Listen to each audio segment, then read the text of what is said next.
stormy Sunday morning, a desperate crowd filled the massive hall of Holy Ground Ministries.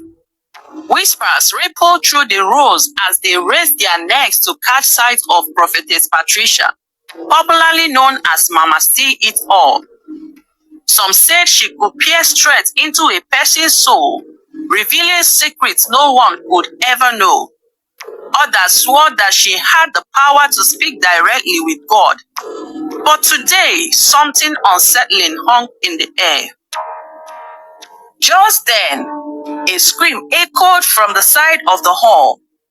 A lady named Agatha, one of Mama See It All's trusted aides, rushed to the front, wide-eyed and shaking. She did it again. Mama healed a cripple. The congregation erupted in cheers. But Elizabeth, a quiet churchgoer who had attended for months, noticed something strange. She had seen this very crippled man walking around the market just days before. Doubt clawed at her heart. But who would believe her? Mama See It All was powerful, untouchable. Her followers will fight you just to protect her. Years back, Patricia had been a simple girl from a humble, God-fearing family. Her parents raised her to be honest, devoted, and to walk in the light. She would be shining the hope of their church, leading Sunday school, organizing prayer meetings, and singing in the choir. Everyone adored her, and some even said she was destined for greatness. But no one foresaw how her path would twist in such a dark direction. Years later, after struggling to build her ministry without success, Patricia attended a grand conference for pastors. There she met several famous preachers who seemed to hold a secret power. The leader, Pastor Benji, pulled her aside. "You are trying to be godly, but you will never make an impact until you are willing to sacrifice." He talked about a special ceremony, one that will require a significant offering from her. At first, Patricia hesitated, but Pastor Benji promised her it will grant her the influence she desperately sought. Driven by her desire to succeed, she agreed. That night, she participated in a strange ritual, giving up her chance to ever have children as an offering. The pastors gathered around, chanting while Patricia's heart pounded with a mixture of fear and anticipation. When it was over, she felt an air power settled around her like a dark cloak. She couldn't explain it, but something had changed. After returning from the conference, Patricia's fortune began to shift. People started flocking to her services, and soon the entire country heard of Mama See It All. Her church began filling up with members from every corner of Nigeria and beyond. Her fame grew, and with it her wealth. But this was only the beginning. Unknown to her followers, Prophetess Patricia, the woman they worshipped as Mama See It All, was far more than just a deceitful prophetess. Beneath her human exterior lay an ancient sinister secret. Patricia was a half-human, half-serpent, a hybrid of darkness whose origin traced back to a mysterious underwater covenant she had entered after joining the occult. Every midnight she would disappear from her luxurious mansion, leaving the world of mortals behind. In the dead of night, she would shed her human form and transform into a creature with skills as dark as midnight. This transformation marked her journey to the underwater kingdom, where her true allegiance lay. Patricia would slip silently into the river behind her mansion, vanishing beneath the waters as if swallowed by the very earth itself. There, in the depths, she would join her occultic brothers and sisters, other pastors and prophets who had pledged themselves to the marine kingdom. There, they shared twisted wisdom, dark strategies, and skills to keep their congregation bound in deception. For Patricia, this was where she drew her power. The marine queen, a towering figure with serpentine features, bestowed upon her strength, vision, and the ability to see into the lives of her followers. But there was a price for this power: her soul, her humanity, and perhaps, most disturbingly, her womb. Patricia's sacrifices to the marine kingdom had left her barren, a trade she had willingly made to gain authority and influence in the physical world. Back in her church, no one suspected a thing. To them, Patricia was a holy prophetess, and they were oblivious of her midnight disappearances. Her congregation continued to grow as people flocked from far and wide, desperate for miracles, healing, and deliverance. Those who sought her favor were willing to pay any price, from cash offerings to livestock and even precious family heirlooms. Patricia's ministry had become a relentless machine, swallowing people's wealth and hopes alike. Within months, she began implementing strange new practices.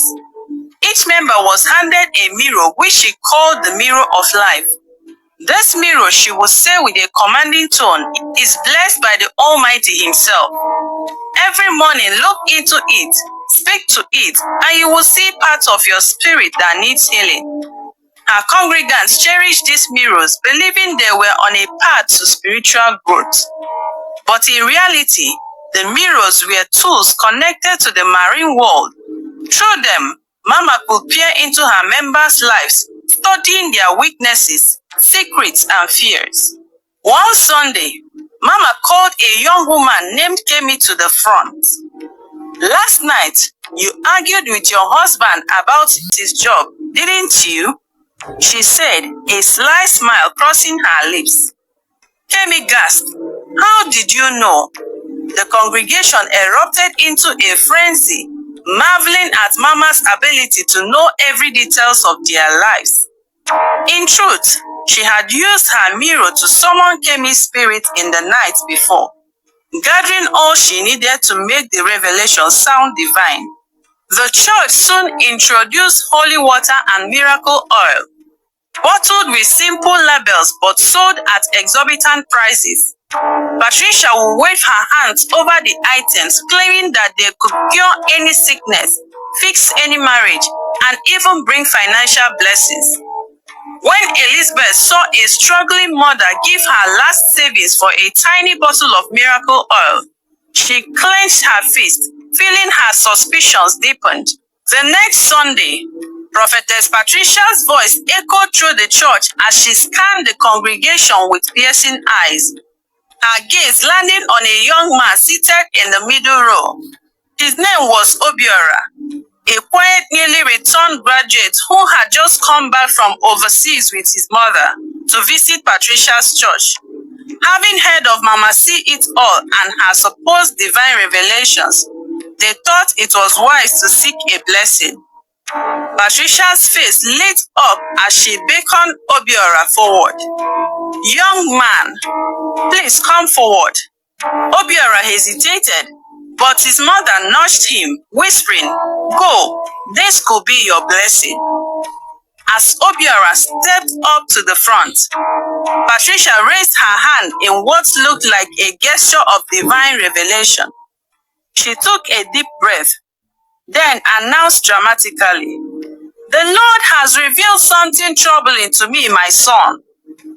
The congregation was silent, hanging on every word. Patricia looked at Obiora with a heavy gaze, shaking her head slowly. "Young man, your life battery is running dangerously low. I see darkness ahead if nothing is done." Obiora felt his heart begin to pound. Life battery?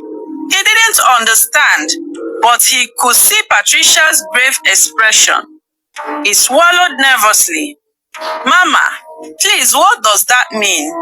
Patricia placed a comforting hand on his shoulder and lowered her voice, so the tension in the air thickened. It means, my son, that if something isn't done quickly, you won't live to see your 30s. Marriage, children, all of that will be lost to you unless you act now. Obiora's face turned pale. His mother gasped, clutching her chest in fear. But Patricia continued, raising her hand as if bestowing hope on him. The Lord has provided a solution. There is a way to renew your life battery, to ensure you live a long and prosperous life.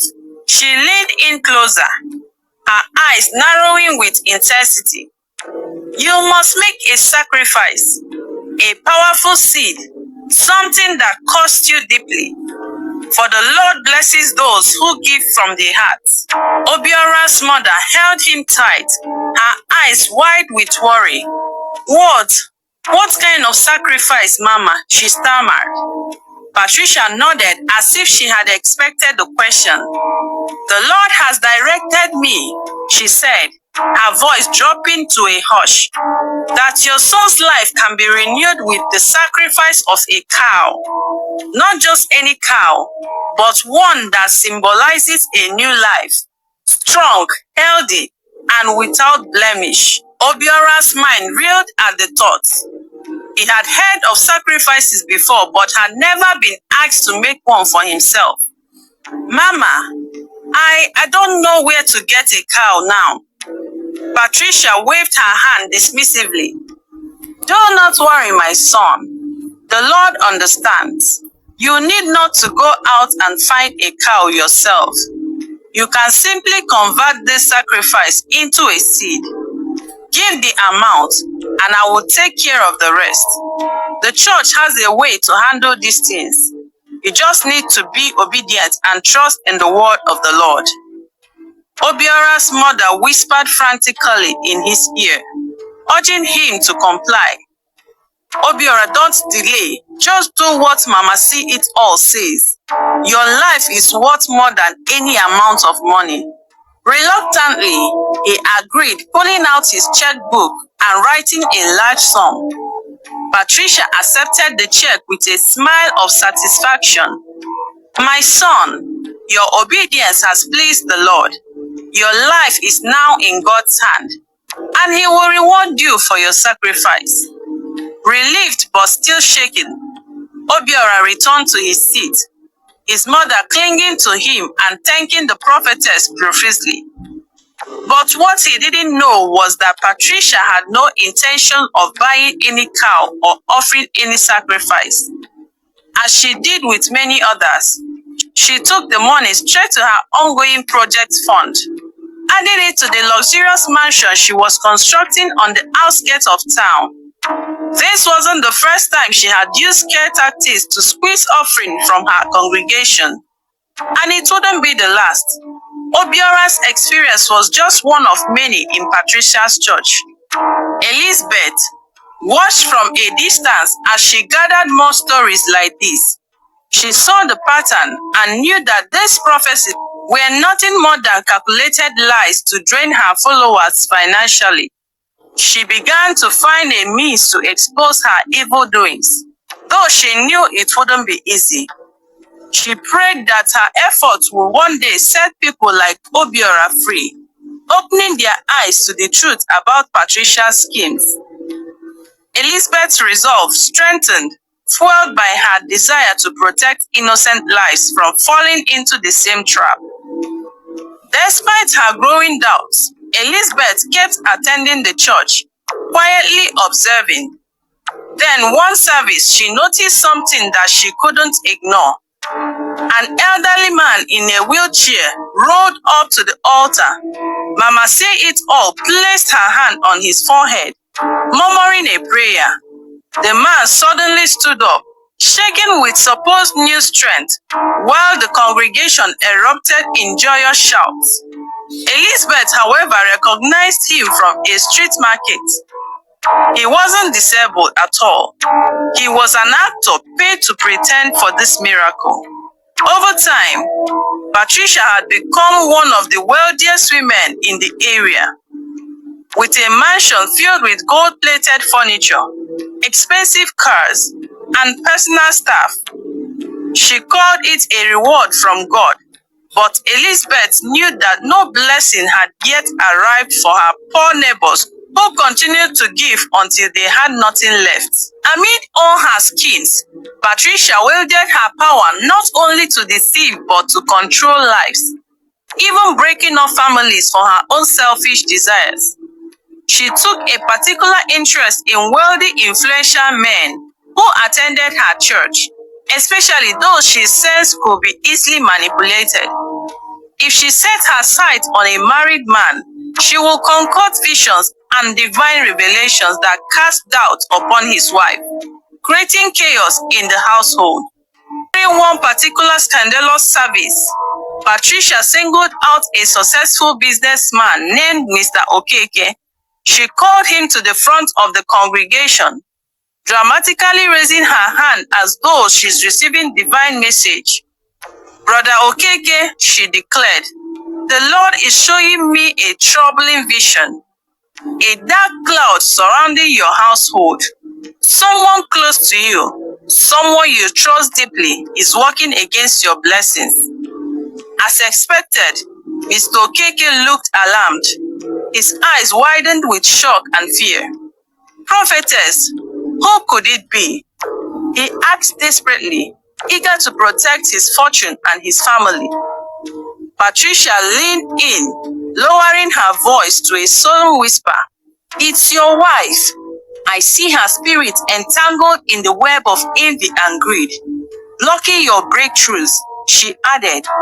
But fear not, Mama See It All is here to help you. With my special guidance, I can break this curse.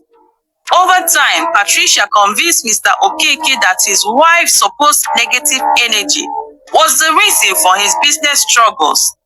She encouraged him to distance himself emotionally, assuring him that deliverance would come if he followed her instructions. What she didn't tell Mr. Okeke was her real motive. She intended to draw him closer to her. Knowing he was vulnerable, she began sending him private messages, inviting him to special prayer sessions at her mansion under the pretext of purging his spirit of his wife's supposed bad influence. This session, however, soon took a different turn. Patricia manipulated Mr. Okeke, feeding him flattering words and assuring of a life filled with blessings if he would satisfy her desires. In no time, Mr. Okeke found himself entangled in an affair with Patricia, convinced that his loyalty to her would bring him divine favor. This pattern repeated with other wealthy men in the congregation. Patricia sowed seeds of doubt between husband and wives. Elizabeth, the young woman who had been investigating Patricia, grew increasingly disturbed as she learned of these manipulative tactics. This wasn't just a spiritual deception. It was a web of lies that destroyed families and tore relationships apart. Patricia's actions were beyond sinful. They were predatory. Another unsettling practice was that Patricia claimed she could bless any jerrycan of water, transforming it into a holy remedy for all problems, illness, financial troubles for a fee. People would leave their jerrycans of water in her office for prayers. Behind closed doors, Patricia would simply pour a pack of salt and sugar into each jerrycan, saying, "Now take this water home and drink from it each day." The salt and sugar created a slight change in taste, fooling congregants into believing the water was truly blessed. One evening, Elizabeth overheard a conversation between two of Patricia's closest aides, Felix and Linda, discussing the jerrycan tricks. Can you believe they are paying that much just for a dash of salt and sugar? Linda laughed, shaking her head. Elizabeth felt a surge of fear but stood her ground, her heart filled with the courage to see her mission through. She knew Patricia's days of deception were numbered. The truth was out there, ready to be revealed, and there was no turning back now. Another faithful night, driven by a mixture of curiosity and courage, Elizabeth decided to follow Patricia. She waited in the bush near the river behind Patricia's mansion, clutching her phone tightly, hoping to capture whatever dark secret lay hidden. The clock struck midnight. Elizabeth saw Patricia emerge from her mansion. She moved gracefully towards the river, her steps almost gliding across the ground. Elizabeth's heart raced as she watched Patricia pause at the riverbank. The prophetess looked up at the sky and began chanting in a strange language, one that sounded ancient and unsettling. Then, before Elizabeth's very eyes, Patricia's form began to change. Her skin shimmered and scales emerged, covering her body as her legs melded together. Her eyes glowed as she slithered silently into the water, disappearing beneath the surface with a splash. Elizabeth gasped, barely able to process what she had seen. She realized then that Patricia was not just a fraud. She was something beyond human, something malevolent. Elizabeth stumbled back, her mind racing. This truth was more terrifying than she could ever imagine. Patricia wasn't merely deceiving her congregation. She was manipulating them with powers that stemmed from the depths of a dark occultic world. The next morning, Elizabeth returned to the church, her spirit heavy but resolved. She knew now that her mission was not just to reveal Patricia's fraudulent practices, but to expose the dangerous forces she was harnessing. But Patricia, aware of Elizabeth's growing suspicion, took note. Her piercing gaze lingered on Elizabeth during the service, her smile as sharp as a blade. During the altar call that day, Patricia announced that she had a special blessing for one person in the congregation who was called to serve a divine mission. She fixed her gaze on Elizabeth, who froze as Patricia called her forward. Elizabeth, come forward. Patricia's voice was smooth but laced with an undertone of menace. The Lord has shown me that you carry a heavy burden. Come, let Mama see it all, lift it from you. Elizabeth's heart pounded, but she stepped forward, not wanting to reveal her fear. As Patricia laid a cold hand on her forehead, Elizabeth felt a chilling sensation run through her body. She heard Patricia whisper in her ear, "You are treading dangerous waters, my child. Be careful, for some secrets are not meant to be uncovered." Elizabeth swallowed hard but refused to back down. She would continue her mission to expose Patricia, but she now knew the stakes were higher than she had imagined. There was no turning back now. Elizabeth's courage became her guiding light as she continued to gather evidence against Patricia.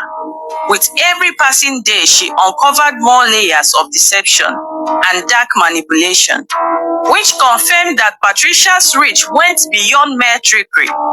It was now clear to Elizabeth that her mission was about more than just exposing Patricia's lies.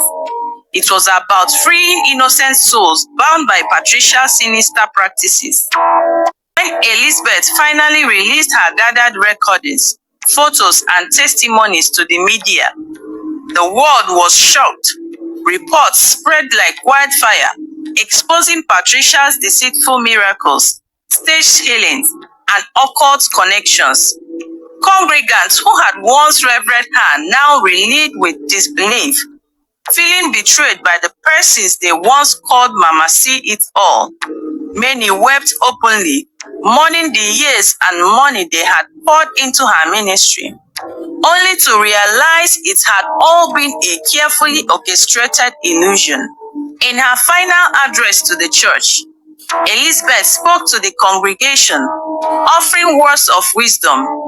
"My brothers and sisters, this experience has taught me something crucial. Just because someone calls themselves a prophet or a servant of God doesn't mean they are. We must be discerning and vigilant, seeking the truth beyond appearances.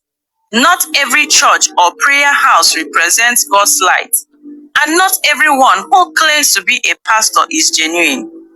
Elizabeth went on to remind everyone that while Patricia's story had cast a dark shadow, it didn't mean all spiritual leaders were deceivers.